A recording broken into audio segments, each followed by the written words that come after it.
Hi, fans of high quality entertainment. Once again, I thought of another video idea last night, and this time, with my CD collection, I decided to rank 12 what I consider full discographies on bands or solo artists that I have, or close to full.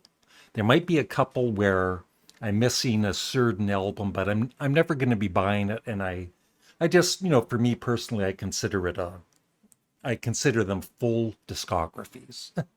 I even wanted to include The Clash, but of course, their album Cut the Crap isn't included in this. They, uh, I think even Joe Strummer wouldn't consider it as part of the Clash discography because it wasn't a very good album. But I'm not including that one. So what I've done is I've gotten 12, like I said, 12 full discographies in my CD collection, and I've ranked them from 12 to number 1. So let's see how I rank these. Number 12, Genesis. Yeah, when I was ranking and reviewing all of the Genesis albums, I didn't have Calling All Stations. I didn't have We Can't Dance or Invisible Touch or even Genesis or Abacab. So all the later albums. I did have them on vinyl back in the day, but not on CD. And when I do the rank and reviews of artists, I like to have their whole discography or very close to it. So I do have all of their studio albums and of course Genesis Live and Seconds Out, but also with these full discographies, I'm not including for the most part live albums, even though I usually have some live albums by these bands. Just the studio albums. So yeah, I've got from Genesis to Revelation all the way up to Calling All Stations. And I've ranked them at number 12 because I do prefer the Peter Gabriel years, but there is some, I like, and then there were three and A Trick of the Tail, especially. Uh, not so fond of We Can't Dance or Calling All Stations.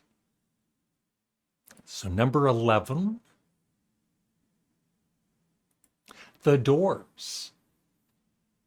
Yeah, they had a pretty, small discography overall. I have all of their studio albums. I also have the ones without Jim Morrison, Other Voices in Full Circle, and An American Prayer I also have.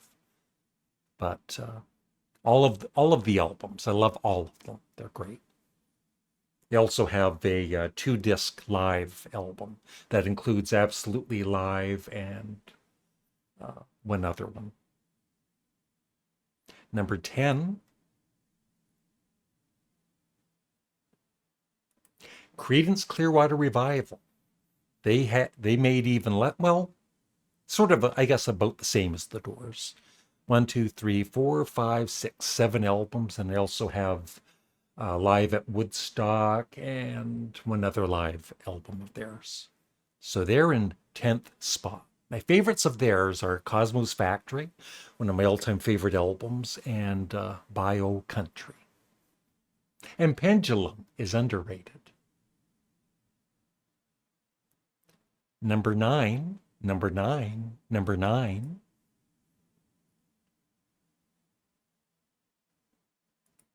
Queen, yes. Now, the only thing missing is the Cosmos Rocks. That's without Freddie Mercury. I just, for me personally, I don't consider it a true Queen album. You might, but I don't. Queen is with Freddie Mercury for me, at least for the studio albums. And I've got everything. I've even got Hot Space and Flash Gordon. And my favorite albums of theirs would be, I think Innuendo is my favorite, along with The Game and Jazz and News of the World. But actually, and all of the early albums, Sheer Heart Attack and Queen 2 and Queen. So that's number 9. Number 8.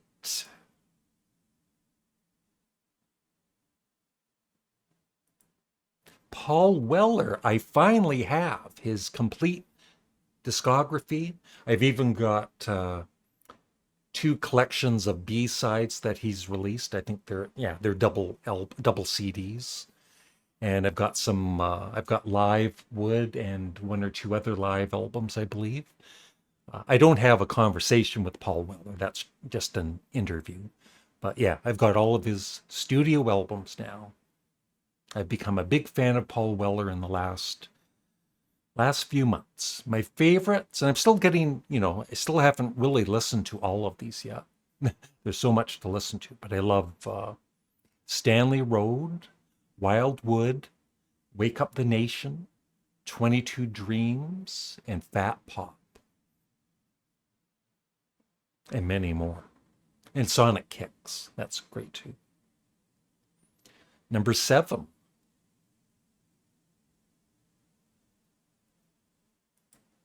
Captain Beefheart and the Magic Band.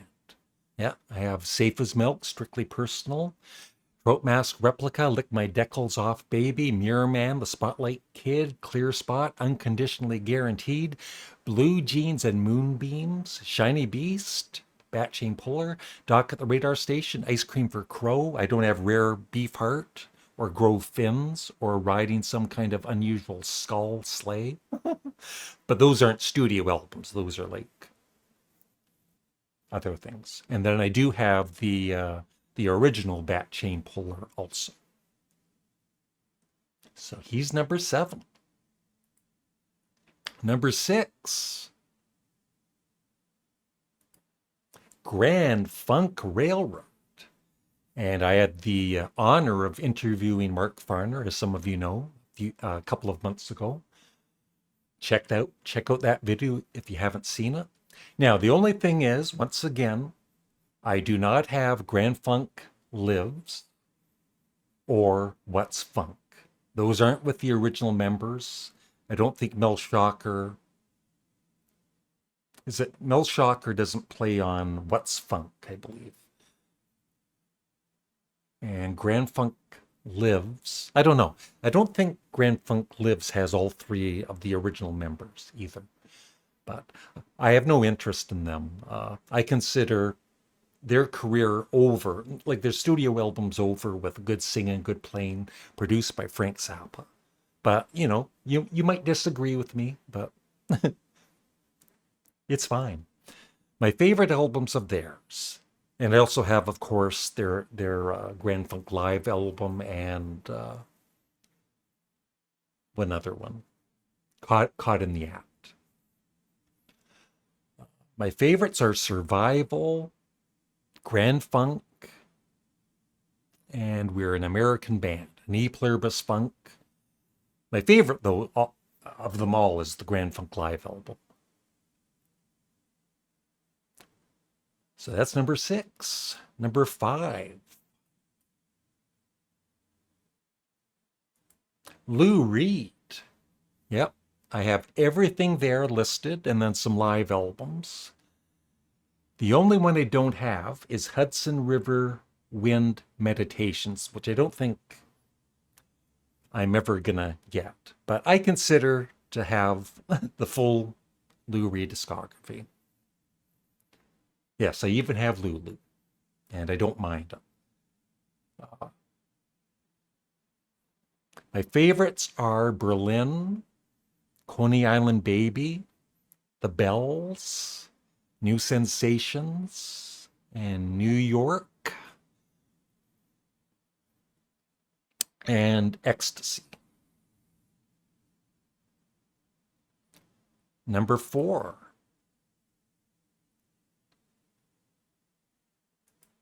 Blue Oyster Cult. And once again, this isn't including their live albums like On Your Feet or On Your Knees, which I have. I have Curse of the Hidden Mirror and The Symbol Remains, and Heaven Forbid. I don't have Cult Classic. That's when they redid some of their songs. I do want to get that at some point. And I don't have Bad Channels, which is a motion picture soundtrack. But once again, I consider to have the full original studio albums of Blue Oyster Cult. Number 3,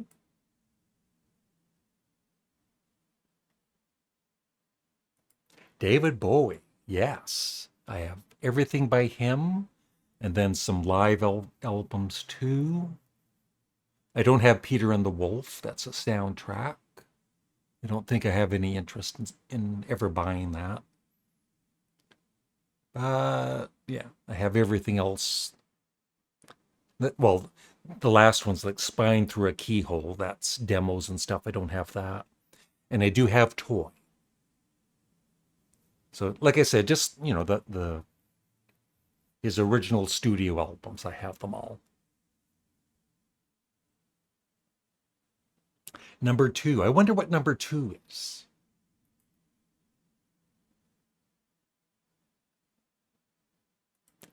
Number 2 is Sparks. And actually, I'm missing one album, but it's not being released until this Friday. The Girl is Crying in Her Latte.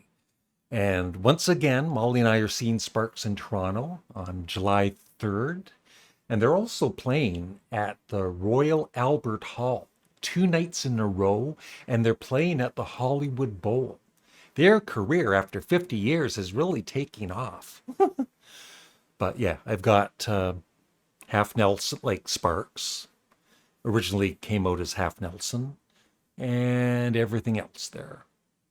Even FFS, which they did with Franz Ferdinand. I have The Seduction of Ingmar Bergman, which is a soundtrack. I have Annette, the other soundtrack. My favorites are, too many to list. Kimono My House, Propaganda, Indiscreet, Big Beat, Angst in My Pants, Want That Sucker, Little Beethoven, Hippopotamus, A Steady Drip, Drip, Drip. Yep, number 2, Sparks. I wonder what number 1 is. Number 1 is a band called The Beatles. So I've got all of their studio albums and the past masters. I have Love. I have Let It Be Naked. I have all of the box sets for, Sgt. Pepper, the White Album, Revolver, and Let It Be.